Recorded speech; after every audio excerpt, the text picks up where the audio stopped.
Primarios, programa declarado de interés cultural y educativo por la Legislatura del Gobierno de la Ciudad de Buenos Aires.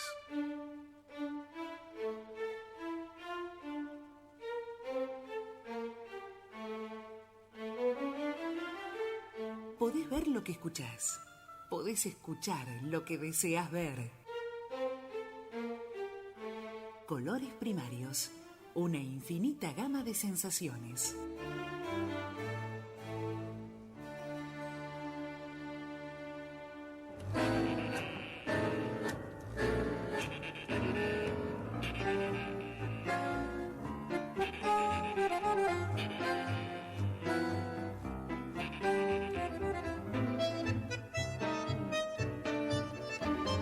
Tengan todos ustedes muy buenas tardes. Mi nombre es Pablo Duarte y durante la próxima hora y media los estaré acompañando con la operación técnica y puesta al aire de Nacho González, llenando sus oídos de colores.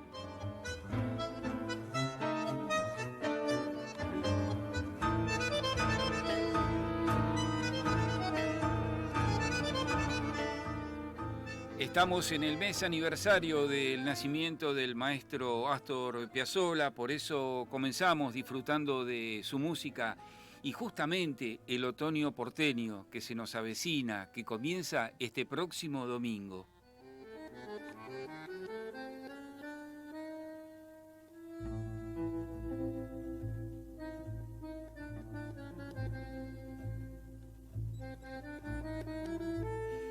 Te cuento que en el programa de hoy vamos a hacer, como cada viernes, un recorrido visual y auditivo por las distintas áreas del arte y tendré una invitada muy especial, la escritora Montse Morata, periodista, profesora de la Universidad Complutense de Madrid y autora del libro Aviones de papel, la primera biografía de Antoine Saint-Exupéry publicada en España.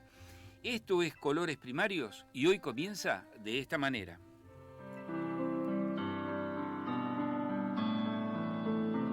La Casa Museo Lino Spilimbergo se encuentra en el centro de Unquillo, sobre la calle que hoy lleva su mismo nombre. Se trata del primer museo de nuestra ciudad, fundado en 1970, donde vivió sus últimos años uno de los pintores argentinos más importantes del siglo XX. Hijo de inmigrantes italianos, Lino Spilimbergo nació en Buenos Aires el 12 de agosto de 1896. Estudió en el Colegio Don Bosco de Buenos Aires y con tan solo 20 años de edad egresó de la Academia de Bellas Artes Prilidiano Pueyrredón, donde ganó la admiración de sus docentes. Con la certeza de ser un artista, desarrolló un método de vida que le permitiera forjarse como tal. Su obra comprende los más diversos temas y procedimientos. Fue pintor de caballete y también muralista, grabador, ilustrador y autor de paisajes, figuras y naturalezas muertas. Comenzó como pintor de escenas costumbristas del norte argentino y San Juan. Viajó a Francia e Italia con otros artistas argentinos y fue enriqueciendo su imagen, abrevando en sus raíces italianas e incorporando los aportes de las vanguardias europeas. En París, conoció también a Germaine, quien sería su compañera y madre de su hijo Antonio. Puede afirmarse que fue su mirada la que inspiró esos grandes ojos que caracterizan sus retratos. A lo largo de los años, Spilimbergo participó en innumerables muestras y salones donde recibió premios y reconocimientos. A la vez, fue muy valorado por sus compañeros, tanto por sus aportes formales y técnicos, como por los proyectos colectivos que llevaba adelante. Su labor como docente, gestor y conductor de proyectos de enseñanza dejó su impronta en varias generaciones de artistas. Entre 1948 y 1952 dirigió el Instituto Superior de Arte de la Universidad de Tucumán, donde tuvo como discípulos a Carlos Alonso, Albino Fernández, Medardo Pantoja, entre otros grandes artistas. Luego de la cancelación de un proyecto de muralismo en Tucumán, Spilimbergo se refugió en Unquillo para recuperarse del desencanto y de una dolencia respiratoria que padecía desde su infancia. Llegó una tarde de 1952. Caminó unas cuadras y se detuvo en la vieja posta El Descanso del Pasajero. Cuenta la historia que le comentó al dueño de la posta su anhelo de vivir en un lugar así y que el hombre aceptó algunas de sus pinturas a cambio de la propiedad. La casa era una construcción baja de principios del siglo XX, sin más comodidad que una sala de estar y un par de cuartos pensado para que los viajeros pudieran pasar la noche. Esta vivienda, escasamente amueblada y con unos pocos materiales de pintura, fue su lugar de reposo y consuelo. Spilimbergo colocó un tragaluz en el techo de la sala principal y cerró parte de la galería con vidrios para crear allí su espacio de trabajo. Se dedicó por aquellos años al retrato, tomando de modelo a vecinas de la localidad como Yoli, Ana María Pizarro y Kika Casenave, quienes recuerdan cómo las alentaba a estudiar y desarrollarse en el arte. Muchos artistas se acercaban a visitarlo, acompañando sus horas de creación. Después de París, un quillo, solía decir, brindando por las bondades de nuestro pueblo. Don Lino, como lo llamaban afectuosamente los vecinos, impulsó grandes cambios en la pintura argentina. Dejó una huella imborrable en varias generaciones de artistas y con los años se volvió parte de nuestra identidad. Falleció el 17 de marzo de 1964.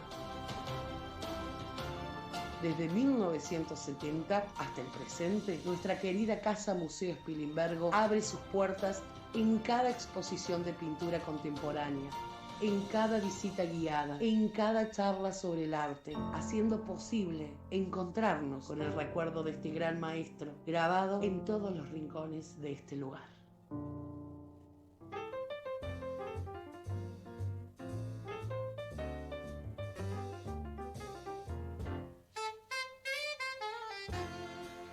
Y hablando de museos, les quiero recordar que Radio Hermes forma parte del Museo de Artes Plásticas Roberto Duarte, que lo pueden visitar obviamente a través de nuestra página web. También pueden hacerlo en la fanpage de Facebook, Museo Duarte, @Museo Duarte, y en forma presencial enviando su correo electrónico a radiohermesweb@gmail.com o la solicitud diciendo que nos quieren visitar a nuestro WhatsApp 11 56 47 23 46. También quiero aprovechar este momento para agradecer a Café Convertes, Arte y Cultura por su acompañamiento y difusión e invitarlos también a visitar su página web www.cafeconvertes.com o en Facebook @Arte y Cultura Café Convertes.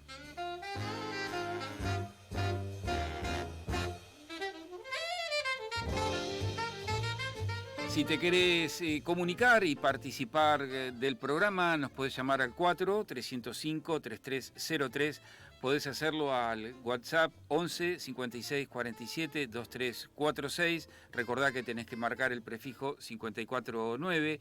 Y te invito también a participar de todos nuestros contenidos durante la semana en las redes sociales.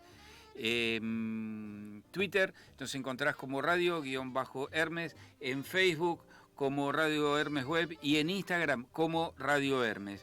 Y también te queremos poner en conocimiento de una novedad.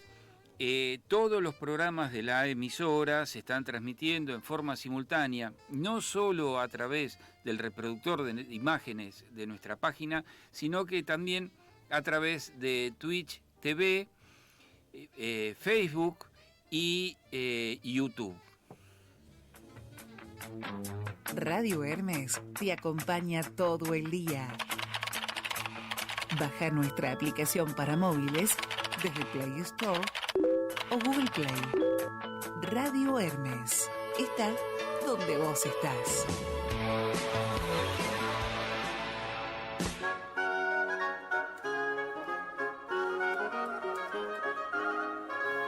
La pasión por el arte y el conocimiento de todo nuestro equipo al servicio del artista y su obra. Café Convertes. Café Convertes. Arte y cultura. Arte y cultura. Difusión, venta, gestión de redes sociales, páginas web, galerías de arte y muestras temporales. Hola, mi nombre es Gema, soy directora de Café Convertes Arte y Cultura. Creemos firmemente en la difusión del arte como herramienta para que la cultura se extienda. www.cafeconvertes.com. Te invitamos a compartir nuestros contenidos y a dejar tu granito de arena compartiendo arte.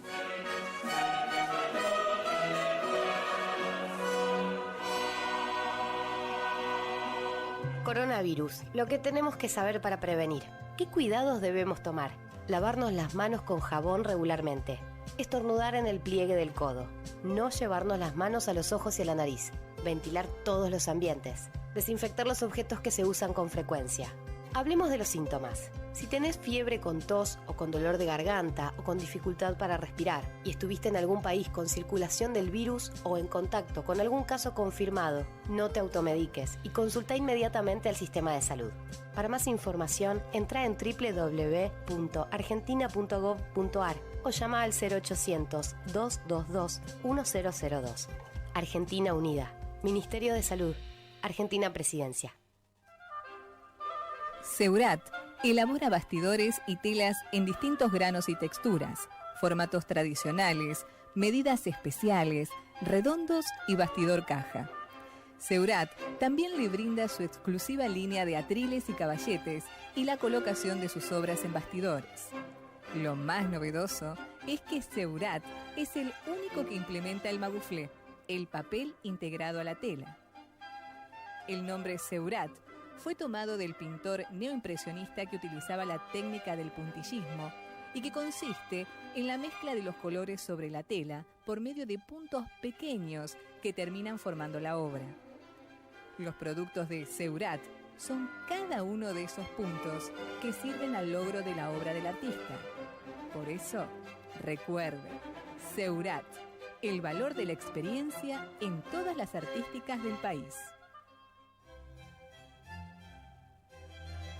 Cada color es un sonido. Clásica, tango y jazz. Azules, rojos y amarillos para nuestros oídos.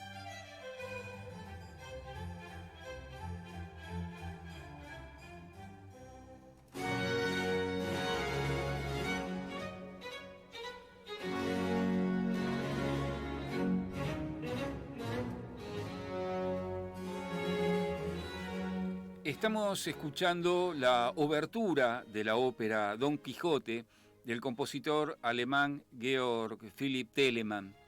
Al respecto, dijo su contemporáneo y también genial compositor Johann Joachim Quantz: una obertura, interpretada para el comienzo de una ópera, requiere un inicio magnífico y gravitante. Un tema principal, preparado con brillo y una buena mezcla de diferentes instrumentos, oboes, flautas y cornos. Se origina en Francia. Lully compuso buenos ejemplos, pero algunos compositores alemanes lo han superado, entre otros Händel y Telemann. Georg Philipp Telemann nació en el Sacro Imperio Romano Germánico un 14 de marzo de 1681. Fue un compositor barroco, aunque su obra también tuvo características de principios del clasicismo. Está considerado el compositor más prolífico de la historia de la música. Autodidacta en el terreno musical, aunque parezca mentira, estudió leyes en la Universidad de Leipzig. En una pequeña autobiografía escrita para la colección Cimientos para un arco de triunfo de su amigo Johann Mettenson, Telemann describió con clarividencia y buen juicio crítico sus primeras lecciones, poniendo en claro su posición renovadora ante la música de aquel tiempo. Decía el compositor: para mi desgracia, sin embargo, caí en manos de un organista que me aterrorizaba con la tablatura alemana. Este era un viejo método de notación para clave, órgano y laúd que usaba números y letras en lugar de las notas tradicionales. Con lo cual, él tocaba tan estirado como el abuelo de quien había heredado aquel sistema. Estas son las palabras de Telemann. Este hombre fue tan prolífico que nunca fue capaz de contar el número de sus composiciones. Viajó mucho, absorbiendo diferentes estudios musicales e incorporándolos a sus propias composiciones.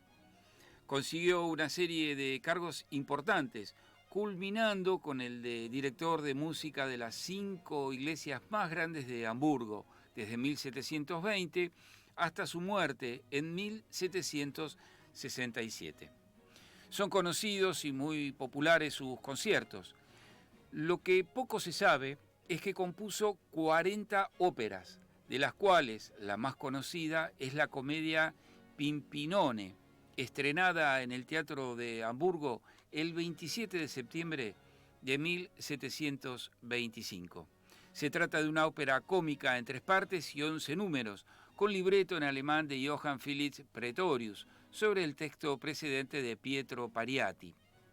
Un número al que veremos a continuación y que es especialmente simpático por el virtuosismo del bajo, interactuando también como contratenor.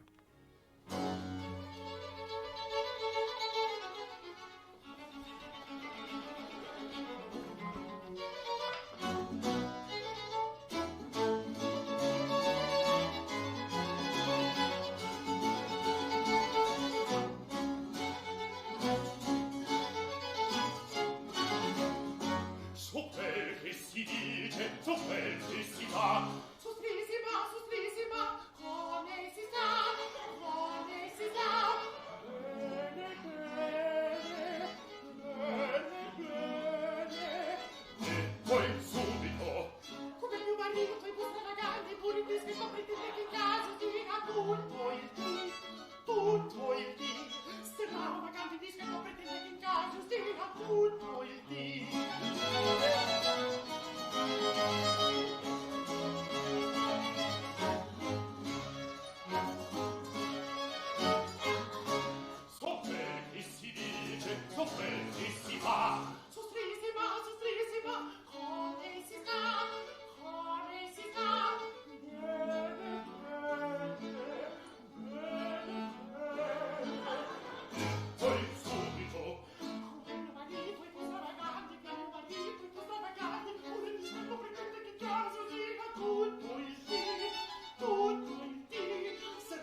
Quizás el arte sea un medio para poder conmover a la mayor cantidad de seres sensibles al ofrecerles una imagen privilegiada de los sufrimientos y de las alegrías comunes.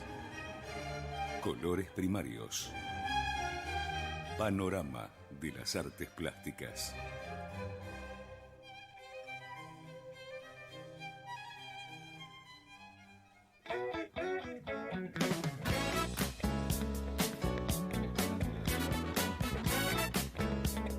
(14:18) en la República Argentina, 22 grados es la temperatura en la ciudad de Buenos Aires, la humedad es del 55%, tenemos una tarde nublada y posibilidad de lluvias y tormentas por la noche. Te recuerdo que si querés participar del programa, nos tenés que llamar al 4-305-3303.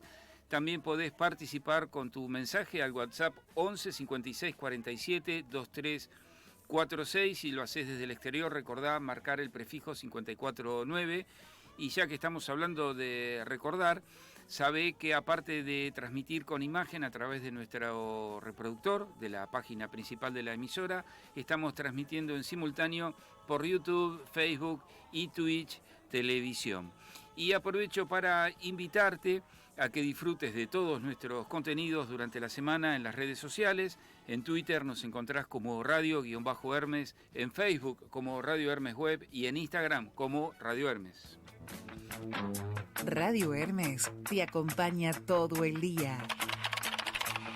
Baja nuestra aplicación para móviles desde Play Store o Google Play. Radio Hermes está donde vos estás.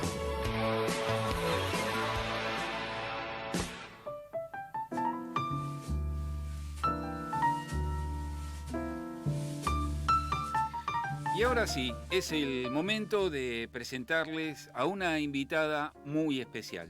La escritora Montse Morata, periodista, profesora de la Universidad Complutense de Madrid y autora del libro Aviones de papel. Montse es la primera biógrafa de Antoine Saint-Exupéry y es la primera publicación que se hace en España. Montse, buenas tardes. Pablo Duarte te saluda. ¿Cómo estás? Muy buenas tardes, Pablo. Encantada de saludarte y agradecida por la invitación a compartir un buen rato en tu sugerente programa. Bueno, muchas gracias. Para mí también es un placer hablar de vos. No solo por el hecho de que sos escritora, sos colega, sos periodista también, sino para hablar de lo que es este primer libro tuyo y de un autor de la importancia y del calibre de Saint-Exupéry, con su Principito, que es un libro, como te dije en su momento por WhatsApp, para mí es como una Biblia. Es un libro de esos que hay que tener en la mesa de luz para leerlo un poquito todos los días, porque deja muchas enseñanzas, y esas enseñanzas se van modificando o se van transformando conforme pasan nuestros años también, van adquiriendo un diferente significado. Así es, Pablo, me gusta mucho la metáfora que has hecho de tener el Principito, Le Petit Prince, en la mesilla de noche como una lámpara, porque eso es lo que es. Tal cual. Y realmente por eso magnetiza e ilumina, nos ha iluminado a tantas generaciones de todo el mundo. Saint-Exupéry con ese libro, con una sola obra, consigue algo que siempre busco por otra parte, que es una comunicación universal. Por eso él buscaba un lenguaje universal, como la música, por eso buscaba el lenguaje de la tierra, buscaba comunicarse más allá de las palabras.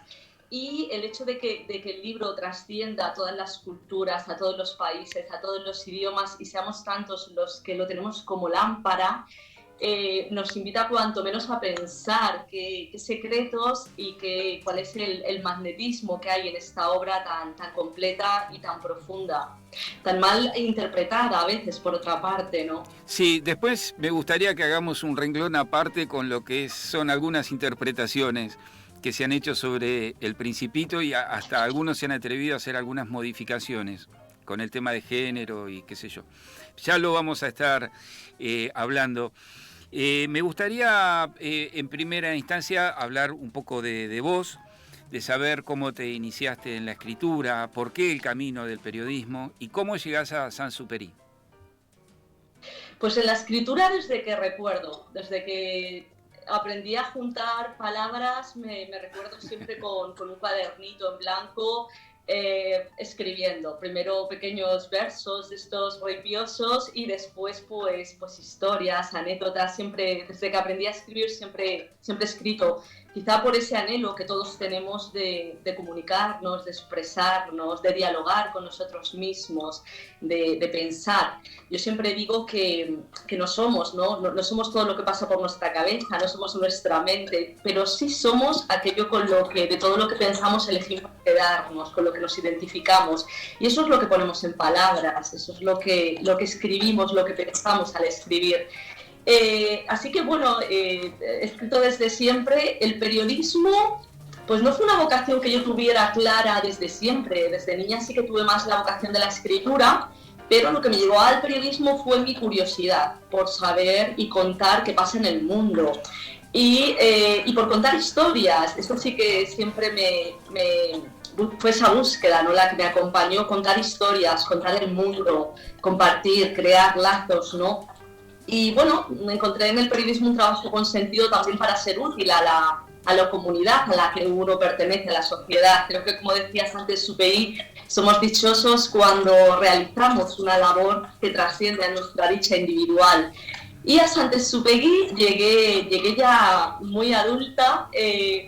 Llegué pues con esta pasión y esta fiebre. No fue a través de Le Petit Prince en la infancia. Siempre digo, no hay que leer el Pequeño Príncipe en la infancia, mucho menos obligar a ello.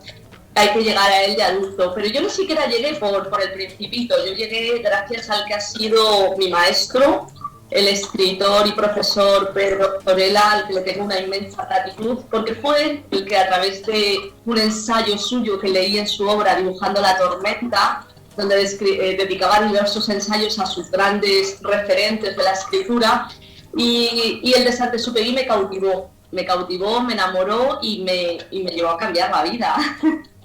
Claro. Ha tenido una vida corta, Antoine, pero no por eso menos atractiva. Fue una vida muy intensa y es de ahí precisamente de donde se desprenden las letras que él vuelca en ese libro, que como bien vos decías, hay mucha gente que cuando uno habla del Principito te dicen, ese es un libro para chicos. Y es lo que decís vos, uno lo puede leer en su niñez o en su adolescencia, pero lo que te decía antes, uno lo va resignificando a medida que van pasando los años y termina dándose cuenta que es un libro para adultos y que muchos adultos hoy en día deberían leerlo. Totalmente, y es una de las cosas que defiendo, es que los niños no pueden comprender en toda su profundidad poética y filosófica. Es un libro filosófico, poético, místico, es un tratado de misticismo entre muchas otras cosas, ¿no? Y con un pensamiento muy, muy denso, muy profundo, aunque su apariencia sea tan clara y tan sencilla. Entonces no está dirigido a los niños, está dirigido al niño que vive en cada adulto, que es bien distinto, esa parte niña que los adultos conservamos, esa mirada creativa, esa mirada desde la que todos somos poetas. Cuando somos niños todos somos creadores, todos somos poetas, desde esa naturalidad y esa sensatez apabullante que nos hace mirar el mundo sin estar castrados por la lógica positivista, por la racionalidad, por los prejuicios, por las ideas hechas. Y eso es realmente el Principito, esa mirada de la infancia a la que él siempre volvió. ¿Qué pasa? Hay que preguntarnos por qué se le ha considerado un libro infantil juvenil. 70 años después de su publicación seguimos pensando que sí lo es, cuando si se lo damos a un niño no lo puede comprender toda esa profundidad.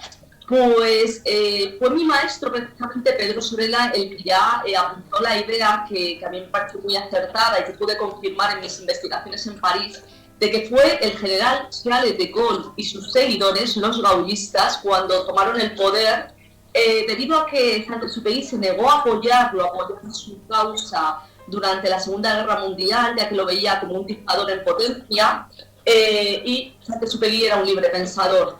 Charles de Gaulle nunca se lo perdonó y no solo lo calumnió en vida, sino que tras su desaparición, no pudiendo acabar con la fama del autor más vendido y traducido de todo el siglo francés, lo que hicieron fue encasillarlo, etiquetarlo como un autor juvenil. Mirá vos. Y de ahí nos sigue quedando esa idea que es falsa, no es cierta, que es para un libro escrito para niños. Es verdad que la idea original, a través de la mujer de su editor norteamericano, vino a través del éxito de Mary Poppins, y etcétera, pero realmente Saint-Exupéry no lo concibió como un libro para niños, o por lo menos no solo, efectivamente.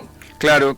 De todas maneras, yo creo, como padre también, que es un libro que, si bien es cierto lo que decíamos, que no es un libro para niños, y uno en la adultez lo puede abordar dentro de un contexto determinado por las profundas metáforas que tiene una naturalidad y una sencillez en su palabra, que es una lectura muy apropiada también para que un adolescente empiece a abrir su cabeza, ¿no?, para la buena literatura y estas buenas palabras. El Principito, decíamos recién, después me gustaría que profundicemos un poco sobre tu libro, ¿no?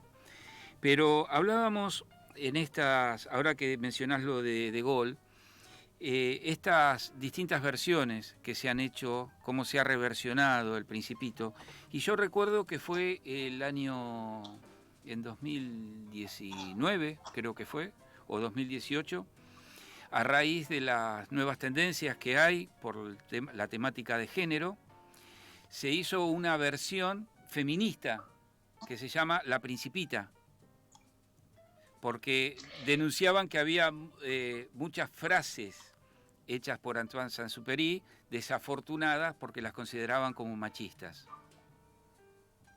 Efectivamente, ha sido víctima Saint-Exupéry de muchas traiciones, de muchas faltas de respeto en cuanto a la recepción de su obra El Principito, pero ya no digamos si encima eso se transforma, ¿no? Entonces el Quijote también lo vamos a cambiar y vamos a llamarla Quijota, ¿no? Y vamos a hacer un personaje... Claro, es que es tan absurdo, de verdad, es tan ridículo, es tan... La ignorancia es atrevida, ¿no? Siempre lo ha sido a lo largo de la historia. Lo peor es que ahora tiene una potencialidad de visibilidad. Vamos a ver, es que ha empezado muchas veces, ¿no?, desde la corrección política del género, pues a acusar a autores que lo primero hay que entender que vivieron en otra época, y lo segundo, pero es que si no es posible encontrar un rasgo de machismo en un autor, es en Saint-Exupéry, porque por ejemplo en El Principito, pues a lo mejor se ha pensado eso pensando en la Rosa, ¿no? Claro. La Rosa que encarna a su mujer, a Consuelo, Pero es que es una cortedad de miras pensar que nos está, al describir a la Rosa, Saint-Exupéry se está refiriendo a las mujeres como género. Saint-Exupéry a lo que se está refiriendo cuando habla de las rosas, lo primero, a un matrimonio absolutamente tormentoso, y a una persona como era su esposa, pues que le causó grandes sufrimientos, ¿no? También a lo mejor a ella, no digamos que no, tuvieron un matrimonio tormentoso, pero es verdad que Consuelo, si uno lee sus memorias, era una mujer que intelectualmente dejaba mucho que desear respecto a una figura como Saint-Exupéry. Era una mujer excéntrica, caprichosa, más basada en el ego y en dejarse adular, que en realmente generar un pensamiento propio. Y ella se benefició de la fama de su marido y muchas veces se lo apropió. Pero es que además Saint-Exupéry, cuando habla de las rosas, habla de eso, de los lugares comunes, de los estereotipos, de la impostura que él tanto detestaba. No está hablando nunca de las mujeres como género. Si leemos en profundidad a Saint-Exupéry, veremos lo avanzado que era para su época, también en el trato igualitario que daban sus compañeras piloto. Él escribía de mujeres piloto y no hacía ninguna concesión, ningún paternalismo, escribía igual que escribiría de un compañero. No es eso modernidad feminista. O si, por ejemplo, vemos el capítulo Oasis de Tierra de los Hombres, que está basado, por cierto, en una experiencia de su tiempo que vivió en Argentina. Y cómo trata a la mujer por la que él sentía un enorme respeto, pues es que no podemos pensar que es otra cosa sino más propio de nuestro tiempo que del suyo. Él tuvo una relación, él adoraba a su madre, con la que tuvo una maravillosa relación, y él, por tanto, es que es todo lo contrario, con lo cual, pues, solo criticar y ser muy críticos con estos intentos de aprovechamiento de una obra, de un clásico, que transformándolo pues nos beneficiamos de esa corrección política y de esa visibilidad sin el esfuerzo del estudio y de la profundización. Uh-huh. Me llega un mensaje de un oyente que me pregunta por los dibujos tan característicos, con tanta identidad, que tiene el libro del Principito. Sí, desde luego, pues es muy interesante la pregunta, la agradezco. Y realmente fue la primera vez y la única, ¿no?, que Saint-Exupéry se atrevió a ilustrar una obra suya, pero él dibujaba desde niño, le encantaba dibujar y pintar y tenía cierto talento para ello. Su madre además pertenecía a una familia de músicos y pintores y cultivó las artes en sus hijos, especialmente en Antoine, donde ella vio su talento. Así que él desde niño pintaba y dibujaba, incluso estuvo a punto de acceder a la Escuela de Bellas Artes. Pero no se atrevió a ilustrar ninguna de sus obras hasta El Principito. Él llevaba, de hecho, el personaje fue antes que el libro. Él llevaba muchos años antes de escribir El Principito dibujando ese personaje en todas partes, en sus libretas, en los manteles de papel de los restaurantes.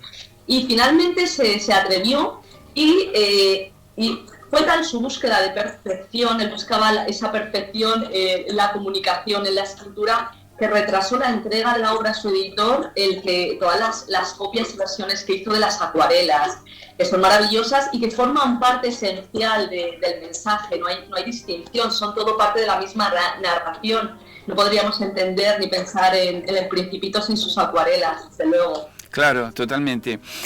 Montse, yo te propongo tomarnos un pequeño recreo, vamos a compartir un micro que es habitual dentro del programa, una agenda cultural y después retomamos la charla. ¿Qué te parece? Me parece estupendo. Muchas gracias, Pablo. No, al contrario, un placer. Les recuerdo que estoy en comunicación directa con Montse Morata, ella es periodista y autora del libro Aviones de papel, la primera biografía de Antoine Saint-Exupéry publicada en España.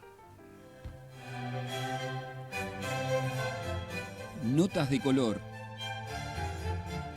anécdotas y comentarios. El artista plástico argentino Prilidiano Pueyrredón, cuyo nombre fue dado a una de las 3 escuelas de Bellas Artes, nació en el año 1823. Tras regresar de Europa como ingeniero, tuvo una importante participación en la restauración de construcciones históricas, tales como la Capilla de la Recoleta, la pirámide de Plaza de Mayo y la remodelación de la Casa de Gobierno. Además, le fue encomendado a través de su amigo Miguel José Ascuénaga la refacción de la chacra de su padre, hoy conocida como la Quinta de Olivos.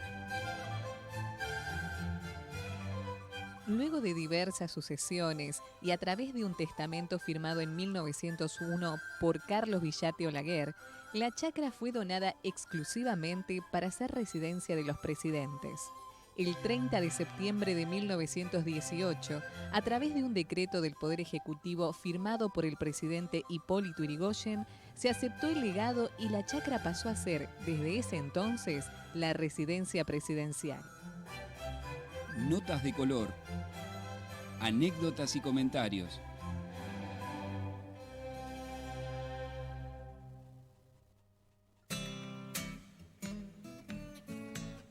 Nadie mejor para pintar el fin de semana que Colores Primarios.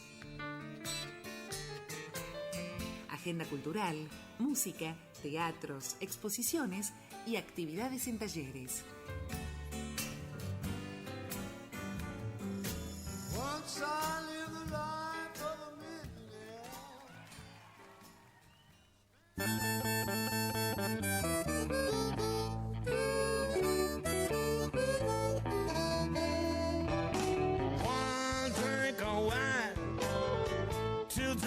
(14:37) en todo el territorio nacional, temperatura estable en la ciudad de Buenos Aires, 22 grados. Recuerden que estaban pronosticadas algunas lluvias y tormentas para esta noche. Te recuerdo el teléfono para que nos llames, 4-305-3303. Podés participar con tu mensaje al WhatsApp 11 56 47 2346. Si lo haces desde el exterior, tenés que marcar el prefijo 549. Nos podés mirar en el reproductor de imágenes de nuestra página, nos podés mirar en YouTube, en Facebook y en Twitch TV. ¿Qué más te podemos ofrecer? También te invitamos a que participes de nuestros contenidos durante la semana en redes sociales. En Twitter nos encontrás como Radio-Hermes, en Facebook como Radio Hermes Web y en Instagram como Radio Hermes.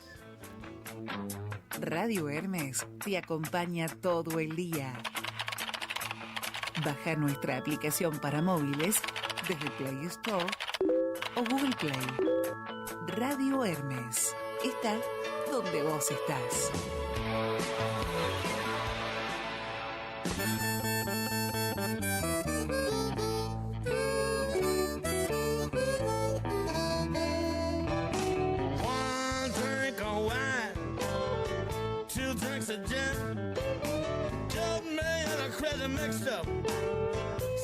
Y mientras disfrutamos de estos dos muchachones un poquito conocidos en el ambiente del blues, B.B. King y Van Morrison, vamos a compartir la agenda virtual de Colores Primarios. El Teatro Colón reabrió sus puertas tras el cierre por la pandemia con el Festival Piazzolla y anuncia lo que será su temporada 2021. La podrán ver completa en la página de inicio de nuestra web.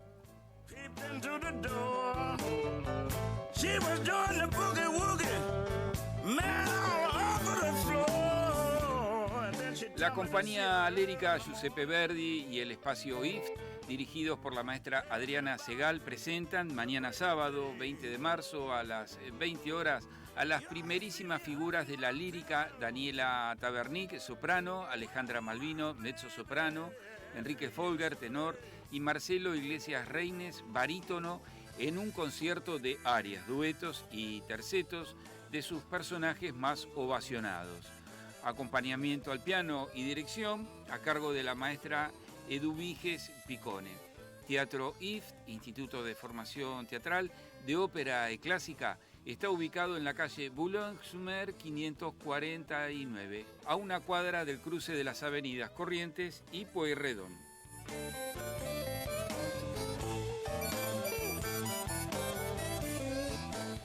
Se estrenó Molly, una mujer, con libro y dirección de Fernando Saad, protagonizado por María Marchi y Gastón Biagioni. La escenografía y vestuario es de Adriana Junio.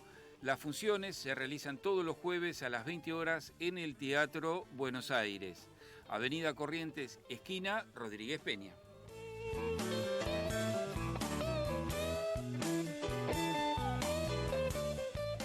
Una nueva comedia musical en el Cubo con un super elenco del género. Una historia de otro tiempo que es hoy. Elizabeth I. Música original y dirección musical, Pablo Flores Torres. Libro, letras, dirección general, Nicolás Pérez Costa. Las funciones son los sábados a las 20:30 horas, Teatro El Cubo, pasaje Celaya 3053.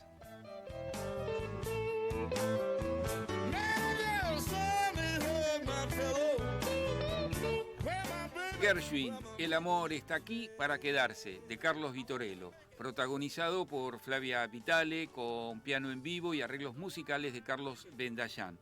La dirección general es de Jorge Díez, un homenaje al compositor de jazz más emblemático del siglo XX. Esto es en el Teatro El Ópalo, Junín 380, viernes y sábados a las 21 horas.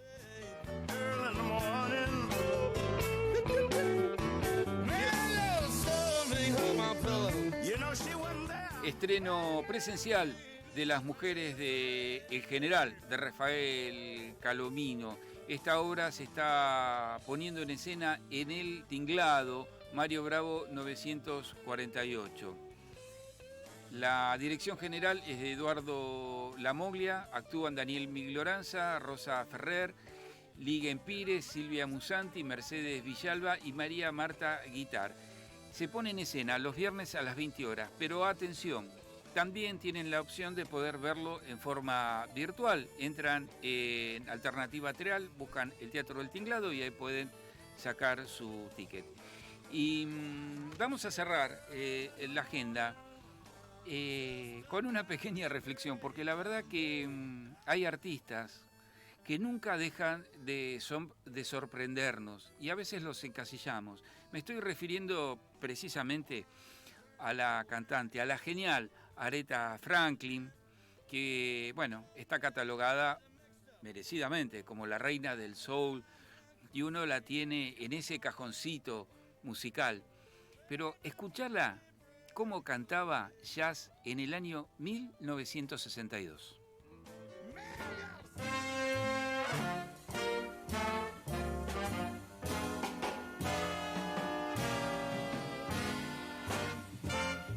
I know why I've waited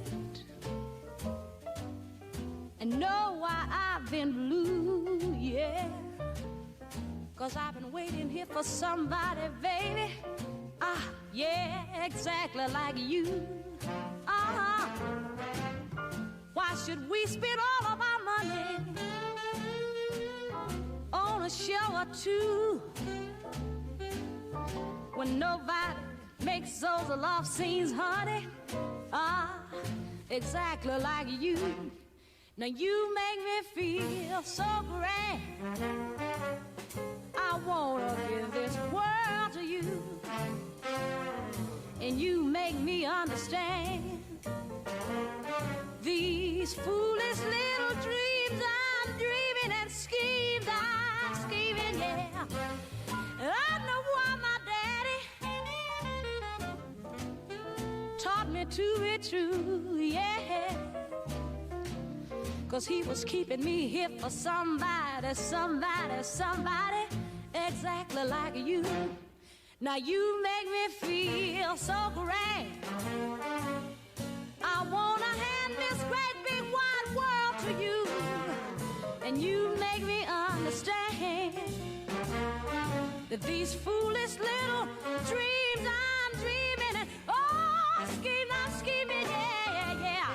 I know I'm my daddy, yeah. The man taught me to be true, uh-huh.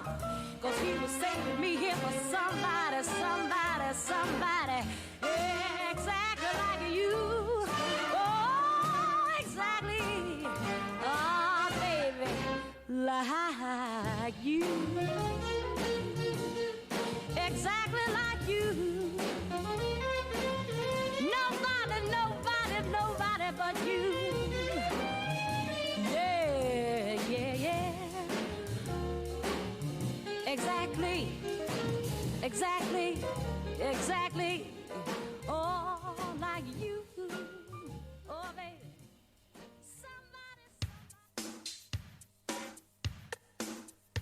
Radio Hermes también te escucha. Llámanos al 4305-3303 o deja tu mensaje al 11 56 47 2346. Compartí nuestros contenidos en redes. En Facebook nos encontrás como Radio Hermes Web, en Instagram como Radio Hermes y en Twitter como Radio-Hermes.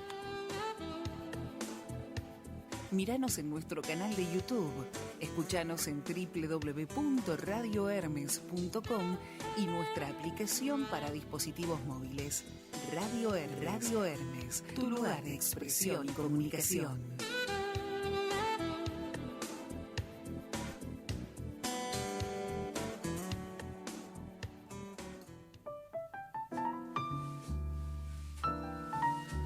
Bueno, y después de haber bailado con Aretha Franklin, continuamos en comunicación, continuamos en esta linda charla con la escritora Montse Morata. Si entrás recién te cuento. Ella es periodista, es profesora de la Universidad Complutense de Madrid y autora del libro Aviones de papel, la primera biografía de Antoine Saint-Exupéry publicada en España. Montse, me gustaría que nos cuentes cómo surge Aviones de papel y cuándo fue la presentación. Pues Aviones de papel surge a raíz de la investigación previa que emprendo sobre la obra periodística de Saint-Exupéry, a la que dediqué mi tesis doctoral y para lo que viví un año en París. Y allí descubro con sorpresa, a mí me interesó de Saint-Exupéry, que encontré en Tierra de los Hombres, sabiendo que había sido una obra que había sido editada a partir de sus textos periodísticos, me interesó mucho cómo él utilizaba la imagen poética como recurso informativo. Y eso me llevó a dedicar mi tesis doctoral a su periodismo, que descubrí con sorpresa que estaba bastante olvidado. También en Francia, ¿no? Hasta el punto de que encontré olvidados en la prensa francesa de la época textos que nunca habían sido publicados ni recogidos en ninguna publicación, textos de Saint-Exupéry, y que estaban totalmente olvidados. Entonces, bueno, eso me llevó a indagar en toda su obra periodística, en esa faceta tan desconocida de él, que es verdad que si él no fue periodista como tal, sí colaboró con los principales periódicos de su tiempo. Y si bien es verdad que lo hizo por las necesidades económicas que atravesó, aquella experiencia lo llevó a algunos de los principales escenarios de aquel tiempo, como la Unión Soviética de Stalin o la Guerra Civil Española, en la que estuvo como reportero.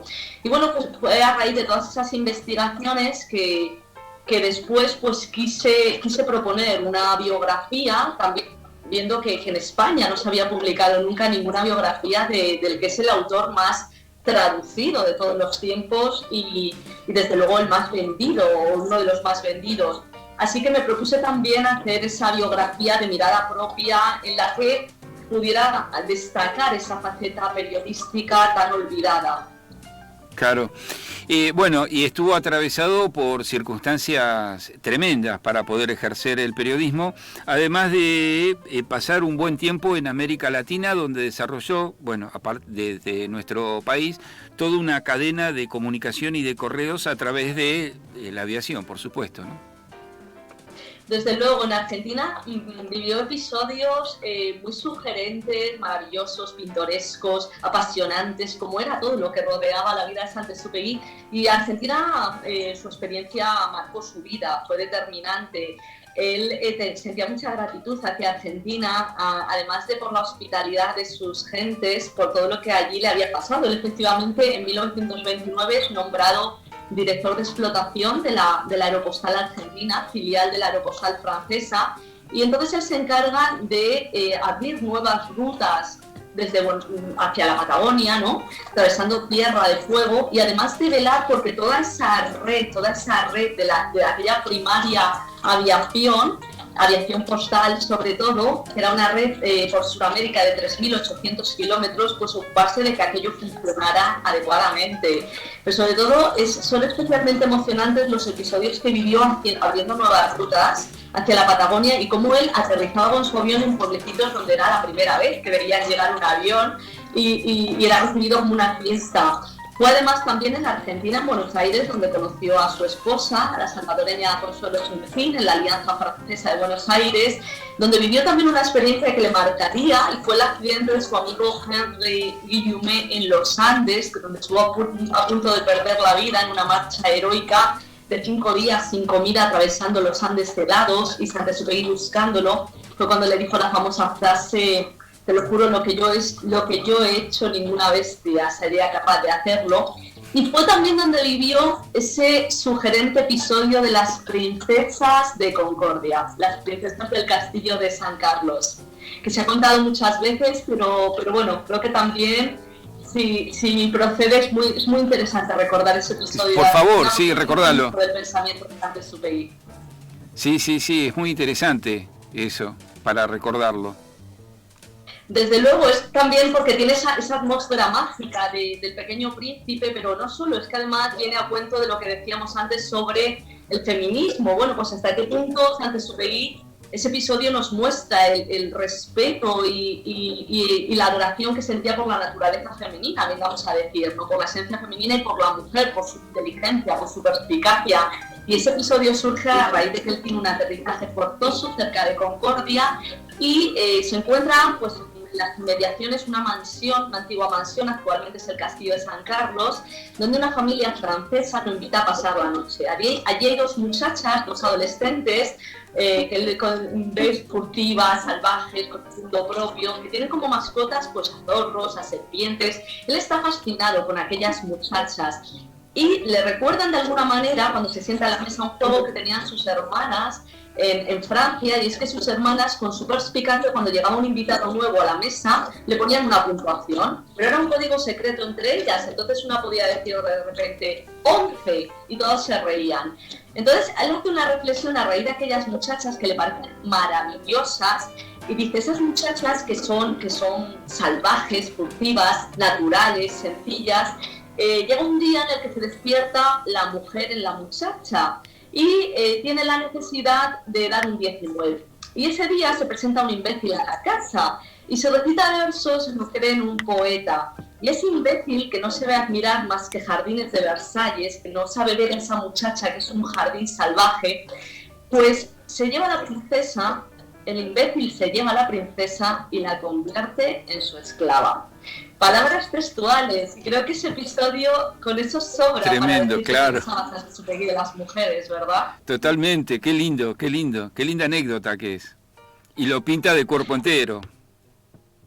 Totalmente, y además en Argentina es un episodio fundamental de Tierra de los Hombres, el capítulo se titula Oasis, y es algo muy recordado, ¿no? Creo que también en Argentina, donde sé que es muy querido Saint-Exupéry, muy respetado y muy bien estudiado, se le han hecho muchos homenajes también en este castillo de San Carlos. Sí, acá es una personalidad muy, muy destacada en nuestro país. Él después, bueno, tiene un retorno a Europa y hace estos viajes que decías vos. Bueno, se desata la guerra civil en España, sobrevuela a Moscú, va a Indochina, ¿no?, que es la actual Vietnam, también. También, efectivamente. No como reportero, como a veces se ha dicho, sino en sus viajes como piloto. Él intentó batir muchos récords.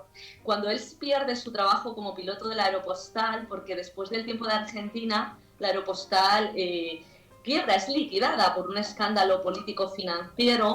Él toma partido por su jefe, el mítico Didier Daugard, que encarna al protagonista de Vuelo de Noche, que la escribió, por cierto, en Buenos Aires, y fue la obra con la que primero tuvo reconocimiento como escritor. Él toma partido por su jefe, como desde la lealtad que caracterizaba a aquellos pioneros, ¿no?, que se jugaban la vida por la aviación, por llevar el correo, y eso pues lo expulsa de la aviación, del trabajo, toda su vida. Y entonces, pues sí, hace muchas cosas. Es cuando se dedica al periodismo, cuando intenta batir récords, y va a un montón de países, cuando tiene el accidente en el desierto libio. Son años difíciles para él todos. Claro. Y desaparece Antoine. Es raro, ¿no? Con la vida y los enfrentamientos que tuvo, hace por lo menos que sea sospechoso que haya simplemente desaparecido. Sí, efectivamente, su desaparición durante la Segunda Guerra Mundial, te refieres, ¿verdad? El accidente aéreo. Ha sido un misterio, uno de los mayores misterios de la historia de la literatura y también de la aviación, porque desaparece sin dejar rastro. Él, el 31 de julio de 1944, en plena Segunda Guerra Mundial, luchando contra el nazismo, o sea que hay que reivindicar también al Saint-Exupéry comprometido, que cree que hay que dejarse la piel y hay que actuar, ¿no? Él se intentó desmovilizarlo de muchas maneras. Él quiso combatir y luchar hasta el final en vuelos de reconocimiento aéreo y desaparece. En uno de esos vuelos de reconocimiento aéreo desaparece. Durante más de 50 años no se tuvo rastro de dónde había caído, no se sabía nada. Los radares lo perdieron según entró a Francia y pasaron casi 60 años hasta que un pescador descubrió una pulsera, una esclava en la costa de Marsella, con el nombre del escritor, su esposa y los editores norteamericanos que se la habían regalado. Eso activó la búsqueda en toda esa zona y fue finalmente en 2003 cuando un buceador, un submarinista, localiza el pecio del avión de Saint-Exupéry. Pero aún así no se desvelaba el misterio. Luego, posteriormente, un aviador alemán, que había participado también en la Segunda Guerra Mundial, dijo haber sido él el que había derribado el avión de Saint-Exupéry y reconocer que había callado durante tantos años porque aquello había pesado mucho sobre su conciencia, porque él había llegado a la aviación gracias a Saint-Exupéry, al que admiraba, lo cual es muy exuperiano, ¿no? Dentro del cumplimiento también de su deber, a fin de cuentas, había derribado sin saberlo al que era su propio héroe. Aquella teoría fue cuestionada durante años. Las últimas investigaciones parece que sí que apuntan a que aquello tiene cierta solidez, por donde le dispararon en la cola, y que sí que realmente aquello pudo suceder, o sea, que fue derribado. Pero no obstante, no dejan de salir constantemente investigaciones que ponen en tela de juicio la versión definitiva. Está, parece más o menos confirmado que fue derribado, pero más allá de esta confirmación, que sí que tiene fundamento y que han sido investigadas, no deja de haber todavía lagunas y cuestiones que no sabemos si algún día se resolverán, porque Saint-Exupéry sugirió con su vida, lo sigue haciendo también con su muerte. Claro, eso estaba pensando, ¿no? Una metáfora más, una intriga más, muy ligado a su destino esta desaparición.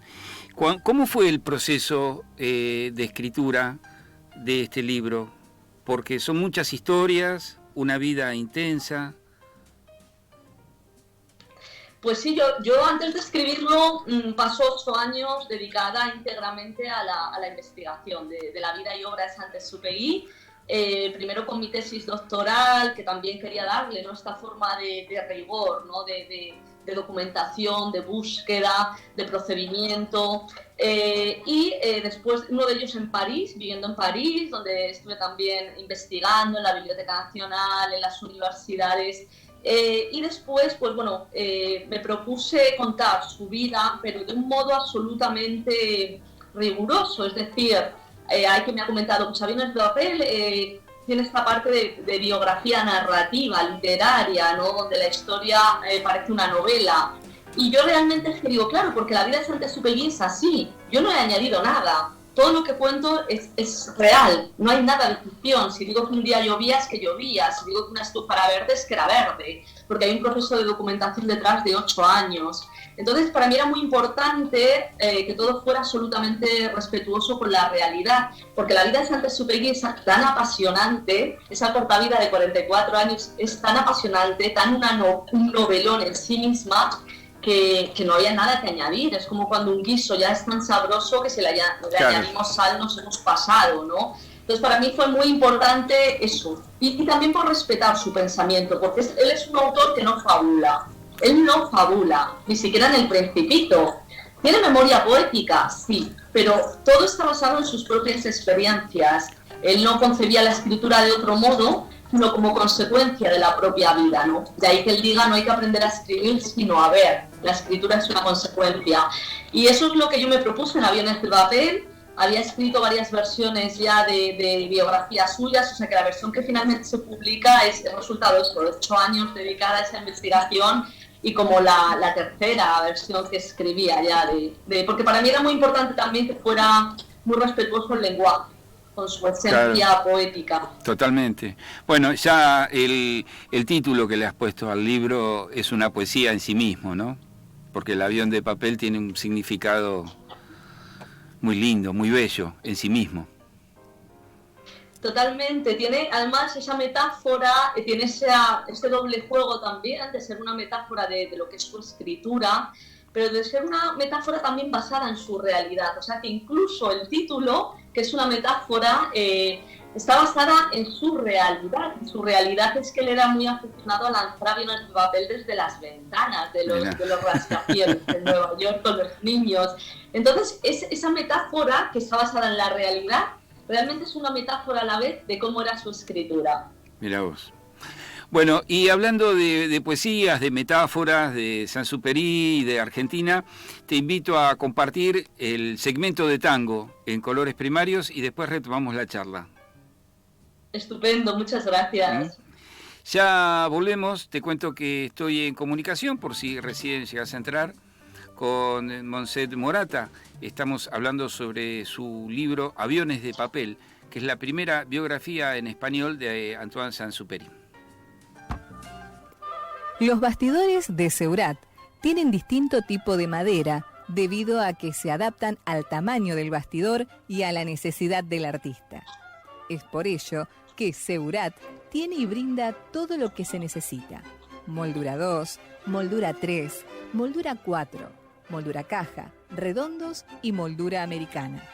Si desea saber la diferencia entre ellos, solo tiene que llamar al 4218-1269 y su pregunta será respondida. Seurat, el valor de la experiencia. La pasión por el arte y el conocimiento de todo nuestro equipo al servicio del artista y su obra. Café Convertes, arte y cultura. Difusión, venta, gestión de redes sociales, páginas web, galerías de arte y muestras temporales.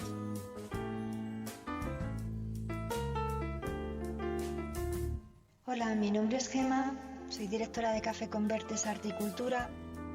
Creemos firmemente en la difusión del arte como herramienta para que la cultura se extienda.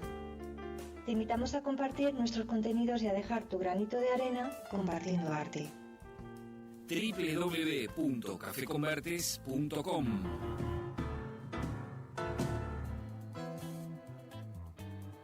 Cada color es un sonido. Clásica, tango y jazz. Azules, rojos y amarillos para nuestros oídos.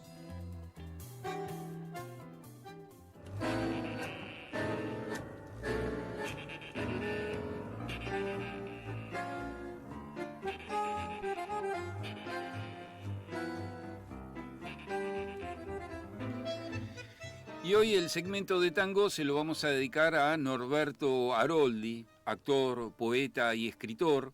Nació un 12 de agosto de 1931 en Buenos Aires y falleció también en nuestra ciudad el 19 de marzo, un día como hoy, de 1978. Escribió letras de tango, poesías, obras de teatro y libretos para cine y televisión, y como actor trabajó en todos los medios. Su forma de hablar y su figura alta y delgada, inmediatamente asociada a su apodo de Flaco, eran el reflejo fiel del mítico porteño, tanguero de ley. A los 16 años escribió su primera letra, el vals Mi eterna cuna, al que puso música Tito Ferrari, en el que hablaba de su temprano mundo de ternura, forjada a golpes de poesía callejera y que luego fuera grabado por Julio Sosa con la orquesta Franchini Pontier. Como actor, autor teatral, poeta, guionista de televisión y cine, trabajó con singular talento y demostró su capacidad de observación imbuida de color local, así como su dominio del lunfardo, tan característico cuando uno lo ve en estas viejas películas de Argentina Sonofilm. En televisión se destacó la telenovela Cacho de la Esquina, que protagonizaba junto a Gabriela Gili, con Ibera y Claudio Lebrino, y cuyo libro le pertenecía. Esto se emitía por el viejo Canal 13, allá por el año 1973, y contaba la historia de una joven de la aristocracia que encontraba el amor en un humilde vendedor de diarios. Algunos tangos de su autoría fueron Volvamos a la vida, Bien debute, A los muchachos de mi barrio, el clásico Muchachos y Pa' que sepan cómo soy, con música de Emilio González, que fuera grabado, entre otros, por Julio Sosa y que escucharemos seguidamente.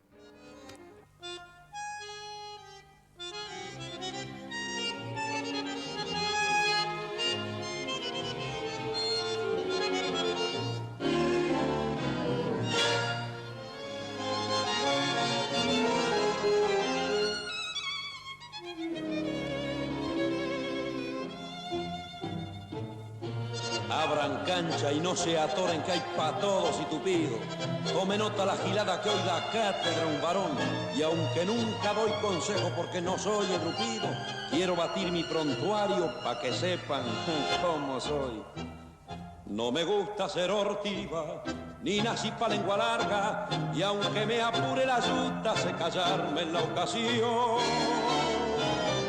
No le doy bola a los grasas que me miran y se amargan, conservando la distancia, sé engrupir con distinción. En la timba soy ligero, yo nací para el escolazo, no es afano la muñeca cuando sobra calidad. Yo conozco muchos vivos que cayeron en el lazo, el que diga y se empalorda se deschaba sin pensar. A las pilchas soy de clase, siempre cuido mi figura para conquistar ternura. Hay que discutir posición, yo conozco bien el paso. Para mí el chamullo es juego, lobato sencillo y reo. Pa' que sepan cómo soy, sé muy bien que entre los buscas hay algunos que me chivan y me quieren dar la gana por envidia y por rencor. Pero para mí no hay contra, los dejo tragar saliva, son borrados que no corren, son cagallos de ocasión. Con guita cualquiera es vivo, son anzuelos los canarios, la cuestión es el seco y que te llamen señor. Yo la voy de bacanazo, más si junan mi prontuario, sabrán que soy sin más vueltas un porteño flor y flor. Pa' las pilchas soy de clase, siempre cuido mi figura para conquistar ternura. Hay que fingir posición, yo conozco bien el faro. Para mí el chamullo es juego, lobato sencillo y reo, pa' que sepan cómo soy.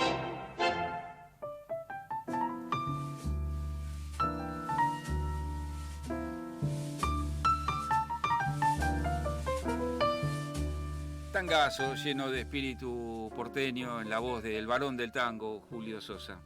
Bueno, te cuento que estamos en el tramo final del programa. Estoy en comunicación con la escritora Montse Morata. Ella es periodista, profesora de la Universidad Complutense de Madrid y autora del libro Aviones de papel, la primera biografía de Antoine Saint-Exupéry publicado en España. Montse, ¿te gusta el tango?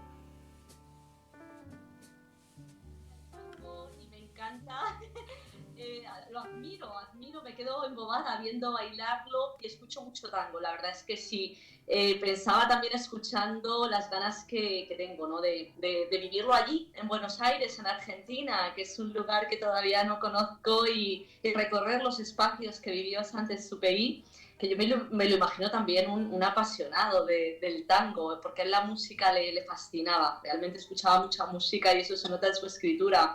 Recorrer la Galería Güemes, donde vivió, y tantos lugares. Bueno, ahí en la Galería Güemes está la Fundación Astor Piazzolla en este momento. Pues nada es por casualidad al final, ¿no? No sabía, no conocía ese dato, pero sí que sabía que habían restaurado el departamento donde vivió Saint-Exupéry y que era posible visitarlo en el departamento 605, en el 6º piso, en la Torre Mitre, si no me equivoco, de la Galería Güemes. Pero todo eso para mí adquiere una dimensión, como diría Saint-Exupéry, de cuento de hadas, al no conocerlo, pero al haber pensado tanto en esos lugares. Así que lo que quiero es tener la oportunidad de escuchar tango allí, en Buenos Aires. Bueno, la verdad que sería un gusto recibirte acá en Buenos Aires. El tango se ha diversificado mucho, hay nuevas generaciones haciendo un nuevo tango, una nueva música, porque si hay una virtud que tiene el tango es que se fue modificando conforme se fueron modificando las generaciones, ¿no? Esta vieja discusión de los tangueros que lo rechazaban a Piazzolla con su nueva mirada, su nuevo sonido, no hacía más que esto, mostrar cómo el tango también iba creciendo y madurando y modificándose conforme se modificaba la ciudad. Qué interesante. Yo es que siempre me ha parecido muy sugerente el tango, porque me parece que hay una filosofía de vida detrás. Me parece que tanto la música como el baile son una metáfora de una forma de vida, una forma de estar en el mundo, que creo que no sé si fue Borges o quien dijo que el tango era un llanto que se baila, ¿no? Un llorar bailando. Y yo creo que esa es una filosofía de vida maravillosa, que es, bueno, baila pese a todo, ¿no? Porque a veces vienen mejor, a veces vienen peor, pero aquí estamos para eso, para aprender a llorar bailando. Claro, tal cual, tal cual. Y Saint-Exupéry vivió acá una época gloriosa del tango, ¿no? Fue la época Desde luego. Claro, la época que se conformaban las orquestas típicas, fue una época muy linda. Desde luego, quien hubiera vivido aquella época, ¿no? Él estuvo viviendo allí desde octubre de 1929 hasta principios de año del 31, los años 30, ese tiempo del periodo de entreguerras, de mucho florecimiento cultural. Y realmente, si yo me lo imagino a él, pese a que estaba siempre pues, con los temas de la aviación y en todo ese momento, pero él tenía tanta energía que al final disfrutaba de todo, ¿no? Y de hecho, pese a ser el responsable de la apertura de todas esas nuevas líneas aéreas, en un tiempo en el que la aviación estaba en sus comienzos, era la gesta de aquel tiempo, con aparatos muy rudimentarios. Él además escribe allí en Buenos Aires Vuelo de Noche, Vol de Nuit, que es la primera obra que le da cierto reconocimiento. Claro. Había escrito previamente Correo Sur, pero es Vol de Nuit por la que recibe el premio Femina en Francia y que está ambientada precisamente en Argentina, en Buenos Aires, y en aquellos pilotos, en aquellas experiencias de los pilotos que, como él, se jugaban la vida, no solo por abrir nuevas líneas, sino por empezar los vuelos de noche. Hasta ese momento no se podía volar de noche, pero era esencial conseguir esa proeza, porque si no, el tiempo que le ganaban a los trenes y a los barcos, los aviones, por el día, pues no compensaban si no podían volar por la noche. En los círculos oficiales se pensaba que eso fracasaría, pero gracias a ese sentido tan elevado de la responsabilidad de aquellos pilotos, liderados por Didier Daugat, consiguieron volar de noche guiados por la sola luz desde las estrellas. Y eso es también lo que nos cuenta Saint-Exupéry en Vol de Nuit, donde hay un pensamiento esencial en toda su obra y está ya ahí formulado. Y lo decía su mentor, André Gide, en el prefacio, que decía estarle agradecido por descubrirnos la paradoja de que el hombre es dichoso, es feliz, no en la libertad, sino en el cumplimiento de un deber, de una responsabilidad. Y eso que está ya ahí, en ese pensamiento que él forja en Argentina, es esencial en su pensamiento. Y es algo tan vigente y necesario como decir que el bien común debe prevalecer sobre el individualismo. Porque incluso encontramos ahí la dicha. Encontramos la dicha cuando hacemos algo que trasciende a nuestra dicha individual, que es útil para nuestra comunidad, para nuestra sociedad. Y eso atraviesa toda la obra de Saint-Exupéry, pero fue formulado inicialmente allí, en Vol de Nuit, que lo escribe en Buenos Aires. Bueno, claro, está bien, porque la libertad a veces mal tomado, el concepto mal contextualizada, se olvida que la libertad conlleva responsabilidad y un compromiso que tiene que ver con un proyecto de vida o de lo que fuere, ¿no? De acuerdo en lo que uno lo aplique. Exacto, tenemos que entender en este caso el concepto de libertad, que es tan amplio como el ocio vacío. Ese ocio vacío que caracteriza tanto a nuestro tiempo, ¿no? Ese vacío de la existencia. Este tiempo es un visionario de nuestro tiempo. A él le espantaba el tiempo que se avecinaba. Decía que venía el tiempo de la propaganda, del robot y del hormiguero, donde el hombre sería condenado al uso que se haría de él. Entonces, esa sed especial, ese tipo de hambre, que tiene que ver con todo eso, ¿no? Pues no tiene que ver tanto con la libertad desde el espíritu libre, ¿no? Que Saint-Exupéry lo era sin ninguna duda. Él es lo contrario a cualquier dogmatismo, por ejemplo, era alérgico tópico a la idea hecha. Pero él va a que realmente somos dichosos cuando hacemos algo, cuando nos sentimos útiles para los demás, cuando nuestro trabajo está sirviendo al otro. Entonces, claro, realmente es una filosofía del bien común. Creo que eso está más vigente que nunca en nuestro tiempo. Eso es lo que se nos está pidiendo, pues con experiencias como esta pandemia que estamos viviendo en todo el mundo, ¿no? Debe prevalecer el bien común por encima del beneficio personal o individual. Y eso es algo muy necesario que tenemos que ponernos a pensar en nuestro tiempo. Claro. Montse, vos sos docente en la Universidad Complutense de Madrid. Supongo que estás en la carrera de comunicación o periodismo, no sé cómo la denominan. En periodismo, en el grado de periodismo estoy, efectivamente. Hay comunicación también, pero yo imparto clases en el grado de periodismo. Ajá. ¿Y en qué materia estás aplicada? En redacción periodística en concreto. Mira. Redacción periodística, que es una maravilla, enseñar pues a escribir noticias, a escribir reportajes, crónicas, entrevistas, los fundamentos del periodismo que también tan necesarios en este tiempo reivindicar, ¿verdad? Totalmente. Este tiempo donde, bueno, pues tenemos tanta desinformación, que la desinformación siempre ha habido, siempre ha existido, ¿no? Los bulos y lo que se llama hoy fake news siempre ha existido, lo que pasa es que actualmente las nuevas tecnologías permiten una proyección exponencial. Y yo creo que ahí es también donde tiene mucho sentido actualmente el periodismo, ¿no? Para realmente aportar ese rigor y esa diferenciación y esos límites a esa proliferación. Tal cual, tal cual. Y ahí adquiere una verdadera dimensión la palabra, que para los que ejercemos en el medio, para los que somos periodistas, para los que escriben, como en tu caso, adquiere otro tipo de dimensión, ¿no? La importancia de la palabra y lo que puede hacer la palabra en el otro. Desde luego, efectivamente, Saint-Exupéry nos lo ha demostrado. A mí me ha cambiado la vida con su palabra, pero es que él con su palabra ha atravesado, como decíamos al principio, generaciones, lugares, ¿no? Países, culturas, idiomas. Desde luego, la palabra, yo creo que la palabra es como todo, ¿no? Refleja un tiempo, refleja una sociedad, es espejo de una sociedad y de un tiempo. Y este tiempo es verdad que la palabra con frecuencia es maltratada, igual que es maltratada la belleza o igual que es maltratada la virtud. ¿Por qué? Porque se utiliza a veces la palabra como una cáscara vacía, como una cáscara hueca. Yo tiendo a pensar que vivimos en una sociedad, un mundo muy de apariencia que la tecnología nos facilita. Y la tecnología en sí no es mala ni es buena, es un instrumento, y como todo es, pues cómo lo utilizamos. Igual es la palabra, es un instrumento, es un lenguaje. Ese lenguaje nos puede servir para comunicarnos, para tender puentes de unión, o para lo contrario. Claro, para destruir esos puentes. Eso es, efectivamente. Destruir esos puentes, incluso destruir la propia palabra, minar el lenguaje. Y eso se hace cuando utilizamos la palabra como cáscaras vacías, debido a la corrección política de nuestro tiempo, por ejemplo, debido a la impostura, debido al lugar común, debido al estereotipo. Por eso es tan necesario reivindicar a Saint-Exupéry, que hizo esa búsqueda del lenguaje, que tiene un lenguaje tan preciso, donde él pulía la palabra, cada palabra como una semilla de pensamiento, y buscaba esas imágenes poéticas que fueran realmente esas semillas de pensamiento que se abren dentro de nuestro espíritu, que recibimos no solo por la razón, sino a través del espíritu, como la música, decía él. Claro, tal cual. Y la palabra se va deformando a través de la mala utilización que tiene en redes, lo que decías vos, ¿no? Las herramientas dependen de cómo las utilizamos. Y también a veces ideológicamente se va deformando a la palabra, ¿no? Por cuestiones ideológicas.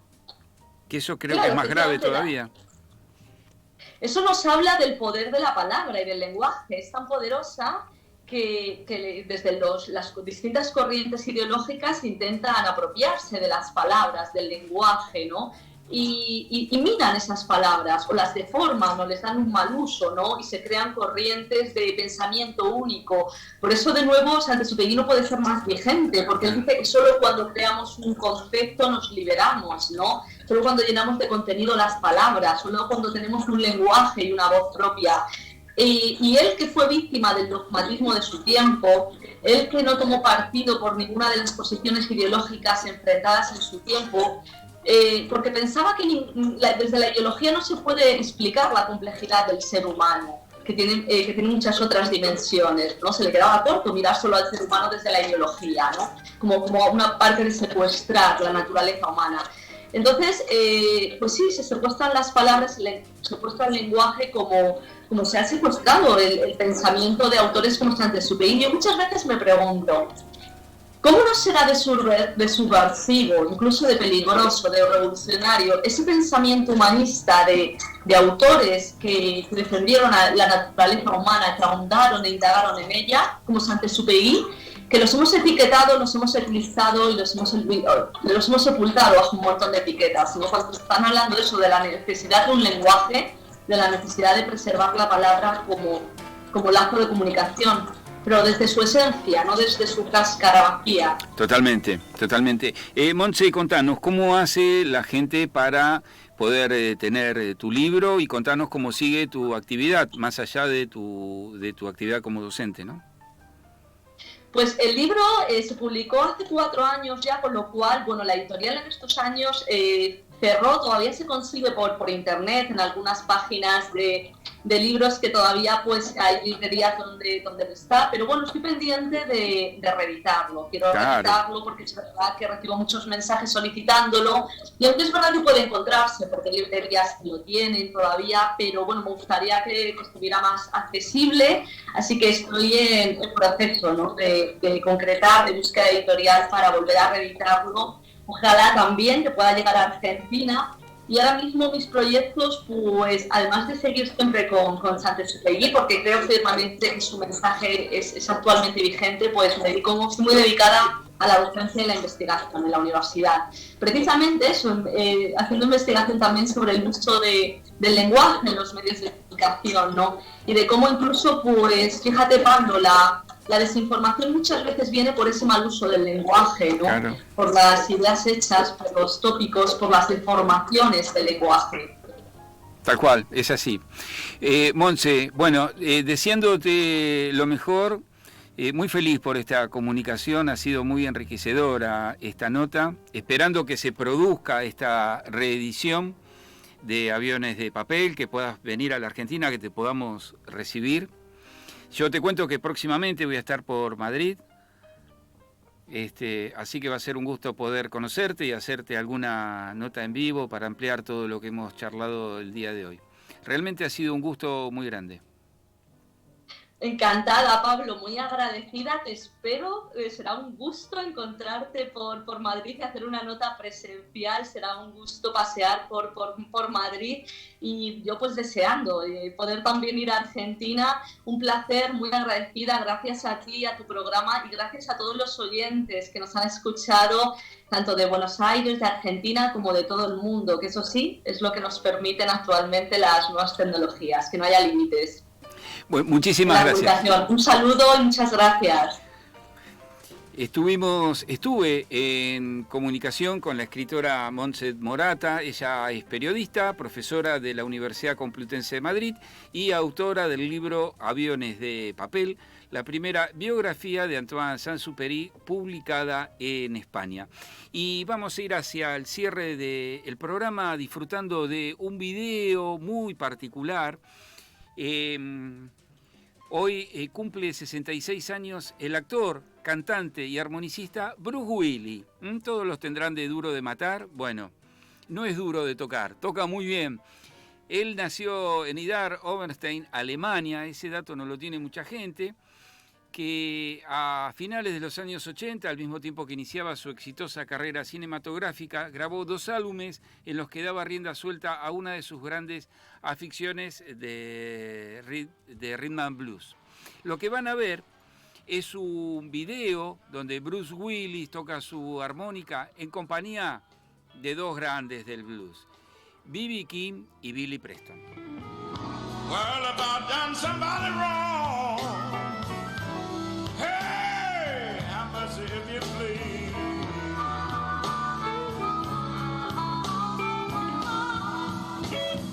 Well, I used to have a lot of money,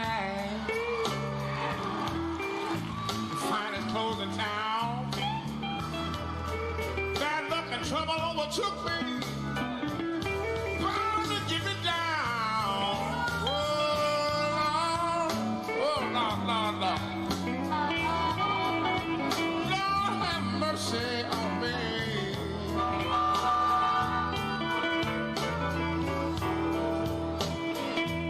Well, I've done somebody wrong, I've done somebody wrong, Lord. Lord, have mercy if you please, yeah.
Hasta acá fue Colores Primarios por el día de hoy. Mi agradecimiento para Nacho González en la operación técnica y puesta al aire. Nos estamos reencontrando el próximo viernes en nuestro habitual horario de las 14 horas y la invitación es para que te quedes acá en nuestra casa www.radiohermes.com porque ya llega en directo desde Madrid Café Convertes, Arte y Cultura. Que tengan todos ustedes muy buenas tardes y muchísimas gracias.